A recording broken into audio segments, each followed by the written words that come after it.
इस वीडियो में बात करने वाले कोलेस्ट्रॉल सिंथेसिस के बारे में, जो कि इसके लिए यूज किया जाता है बाइल एसिड सिंथेसिस में यूज जाता है, विटामिन डी के सिंथेसिस में यूज होता है इसका उपयोग, और किसके में यूज होता है एक तरीके से हमारे स्टीरॉयड जो हार्मोन होते हैं एक तरीके से स्टीरॉयड मतलब स्टीरॉयड्स और स्टीरॉयडल हार्मोन होते हैं उसमें यूज होता है एक तरीके से इसका, या और जो जगह स्टीरॉयड का यहाँ भी हो सकता है वहाँ पे इसका यूज होता है कोलेस्ट्रॉल का सिंथेसिस में। मेन यूज आता है कोलेस्ट्रॉल सिंथेसिस की बात करें।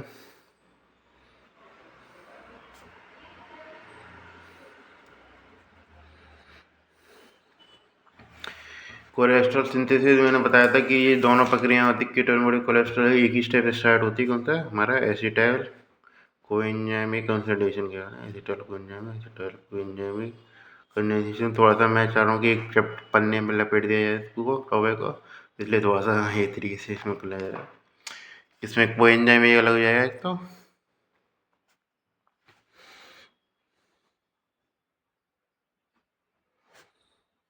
एसिटाइल कोएंजाइमिक एसिटाइल कोएंजाइमिक के बाद सिंथेस आ जाता है। मैं इसमें ध्यान में सिंथेस कॉमन रहता है, एचएमजी कोएंजाइमिक सिंथेस लाइज में अंतर आ जाता है। एचएमजी कोएंजाइमिक सिंथेस तो इसमें क्या बन जाएगा एचएमजी कोएंजाइम। एचएमजी कोएंजाइम के बाद हमारा मेन एंजाइम आता है, वो आता है हमारा HMG coenzyme reductase. HMG coenzyme reductase main regulatory enzyme में यही होता है हमारा। ये नहीं होगा तो कीटोन बॉडी की तरफ चली जाएगी ये प्रोसेस हमारी। तो एचएमजी कोएंजाइम रिडक्शन वाली प्रक्रिया तो इस तरह से एनएडीपी यूज होते हैं इसमें, और एनएडीपी भी एक नहीं होता, दो यूज होते हैं, एनएडीपीएच और एनएडीपी निकलता है। तो उसमें जब मैंने पढ़ाया था उस समय क्या आता है सेल मेम्ब्रेन की इंटीग्रिटी, सेल मेम्ब्रेन को मेंटेन करता है, तो वो इसी में आता है कोलेस्ट्रॉल को बनाने का काम करता है। मैंने एनएडीपीएच का काफ़ी महत्वपूर्ण उदाहरण रहता है वो चीज़ है। बाकी तो समझ में होंगे H M P shunt pathway के भी कर लीजिएगा, सिग्निफिकेंस आ जाते हैं। तो ये रेट लिमिटिंग एंजाइम रहता है हमारा। इससे स्टेप पहुंच जाती है हमारी किसमें मेलवोनेट में।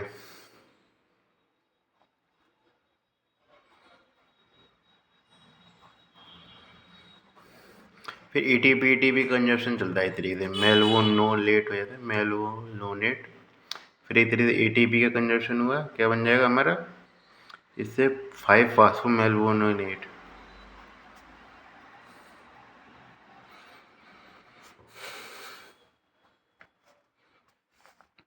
फिर एटीपी कंजप्शन हुआ, फिर क्या बन जाएगा पायरोफास्फो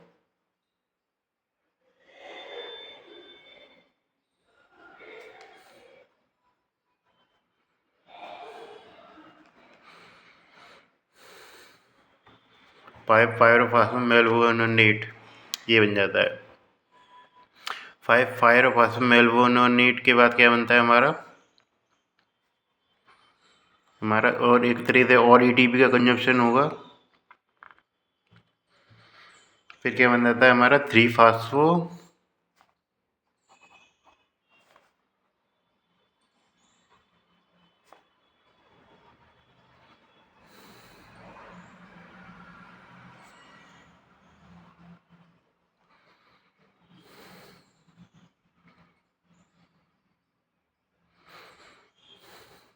इसमें स्पेलिंग का थोड़ा होता है, मेलवोनोनेट होती है, बार बार लिखनी पड़ रही है ये चीज़ होती है। फिर आती है थोड़ी सी एक मेन स्टेज, छः कार्बन वाली प्रक्रिया चल रही थी, अब आती है हमारी 5 कार्बन वाली रिएक्शन। तो ये थोड़ी सी एक इंपॉर्टेंट रिएक्शन है, तरीके से स्टार मार्किंग कर लीजिए इसको। CO2 निकल जाता है, 6 कार्बन चल जाता है, 5 कार्बन का अणु बन जाता है हमारा क्या, वो होता है आइसोपेंटाइल पायरोफॉस्फेटेज।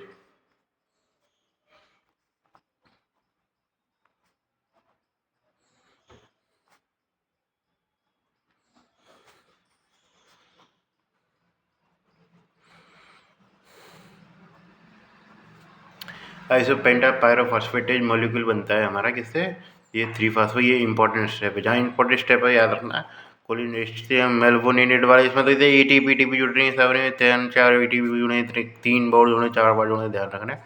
पायरोफॉस्फो 3 5 फास्फो, ये चीज़ चलनी है।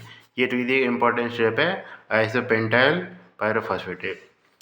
आइसोपेंटाइल पायरोफॉस्फेटेज से फिर ये कुछ हद तक इंपॉर्टेंट मान लीजिए आइसोमेराइजेशन हुआ है उसका, फिर डाई मेथाइल एलाइल पायरोफॉस्फेटेज बन जाता है।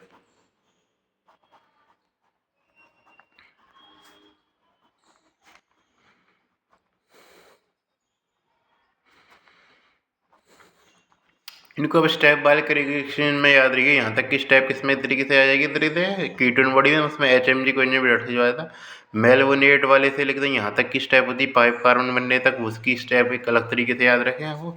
फिर आती है कि फिर नया हमारा एक तरीके जुड़ना वाला स्टार्ट हो रहा है हमारा, जिसमें लगातार 5 कार्बन फिर 10 कार्बन ऐसे जुड़ेंगे। तो डाईमेथाइल एलाइल पायरोफॉस्फेटेज बन जाता है, जो कि फिर दोबारा किससे जुड़ता है हमारा, डाईमेथाइल एलाइल पायरोफॉस्फेटेज से।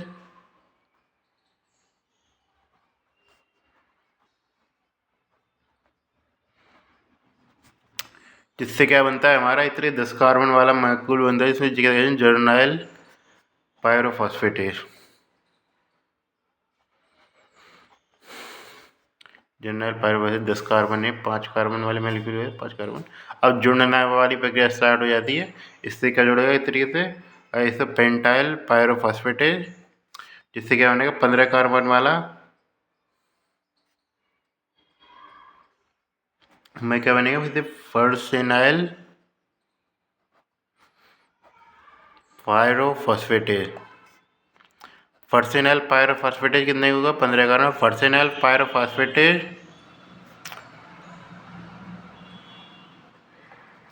और फर्सेनाइल पायरोफॉस्फेटेज से मिलकर क्या बनेगा हमारा 30 कार्बन वाला मॉलिक्यूल बनेगा स्क्वेनिल। ये तरीके से इंपॉर्टेंट स्टेप है, ध्यान रखना। इस इंपॉर्टेंट मॉलिक्यूल है। आप ये बाकी मैं सारी रिएक्शन आप लिखने की जरूरत नहीं है, मैं सारी बता रहा हूँ आपको। इंपॉर्टेंट स्टेप लिखने, यदि आपको बस टाइम कम है, बड़ा क्वेश्चन है 20 नंबर का, तो सारी रिएक्शन लिखनी पड़ेंगी। ये चीज़ ध्यान रखा, स्क्वेनिल बन जाता है 30 कार्बन वाला। ये मैनिकुलर है, इसके बाद बढ़ने वाली प्रक्रिया नहीं होगी। यहाँ पे रिएक्शन का दूसरा पार्ट खत्म हो गया हमारा। फिर इस तरीके से आते हैं हमारे स्क्वेनिल इपॉक्सीडेज आ जाती है। इसका ऑक्सीडेशन होता है हमारा इस तरीके से,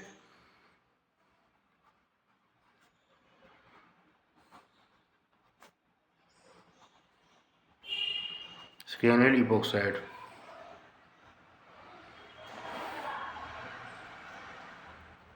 फिर क्या बनता है हमारा, इसे आइसोमराइजेशन में साइक्लिक से क्या होता है, लेन लेनोस्टेरॉल बन जाता है, लेनोस्टेरॉल। फिर आते मेन दूसरी रिएक्शन स्टार्ट होती है, जिसमें क्या निकलता है हमारा 3 कार्बन निकलता है, 3CO2 निकलेंगे हमारे, 3CO2 निकलेंगे और क्या बनेगा हमारा जाइमोस्टेरॉल। स्टेरॉल वाली प्रक्रिया यहाँ से स्टार्ट होगी, लेंसोस्टेरॉल। पर ये ध्यान रखना है 30 कार्बन का रहता है, और जाइमो स्टेरॉल रहता है हमारा 27 कार्बन का।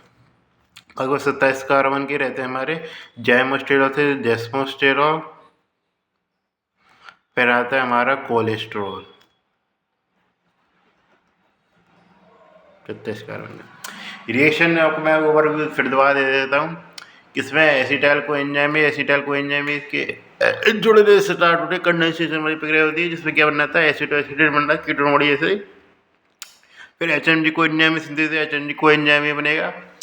फिर क्या बनेगा हमारे HMG को एंजाइम से, उसके बाद रिडक्टेज आ जाएगा, जिससे क्या बन जाएगा मेलवोनेट बन जाएगा। फिर इसको फॉस्फोरिलेशन की प्रक्रिया हो जाएगी, इसमें मेलवोनेट से पहले ATP का एक मॉलिक्यूल होगा, तो 5 फास्फोमेलवोनेट, फिर 5 पायरोफॉस्फोमेलवोनेट, फिर भाई एक और देगा तो 3 फास्फोमेलवोनेट बन जाएगा।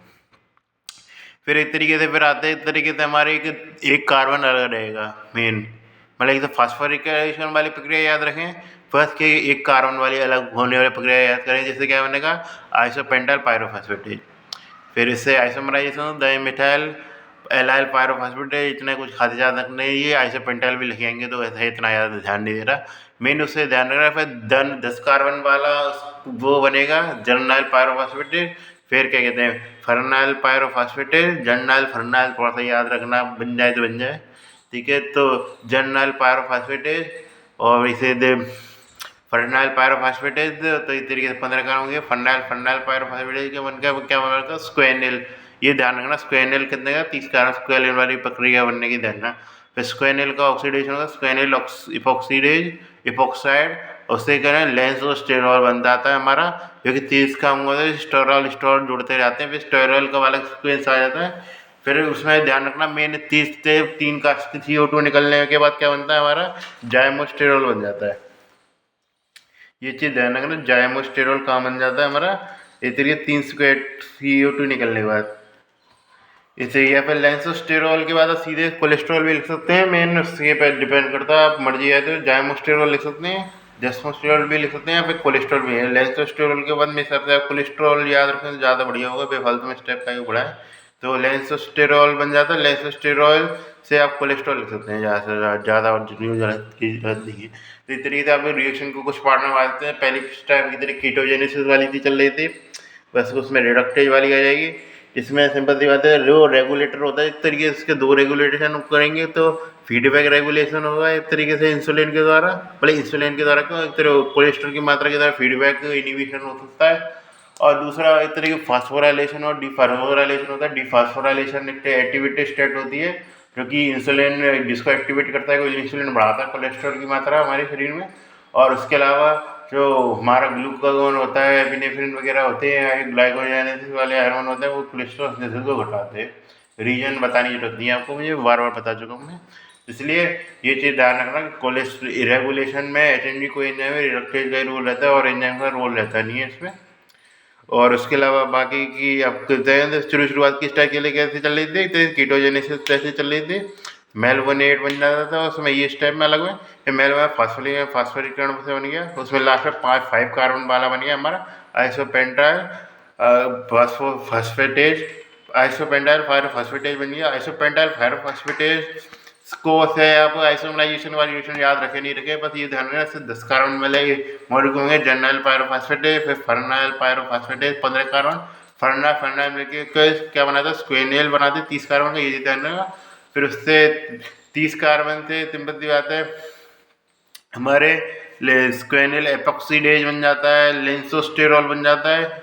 लेंसोस्टेरॉल से ध्यान रखना 3 कार्बन अलग होंगे प्रत्येक एक एक करके, और उससे क्या बन जाता है लास्ट में कोलेस्ट्रॉल बन जाता है। मेन रिएक्शन ऐसा याद रखनी है आपको, एक बार में याद रखने जाएंगे तो नहीं आएगा, स्टेप बाय स्टेप याद रखेंगे तो बनना आएगा।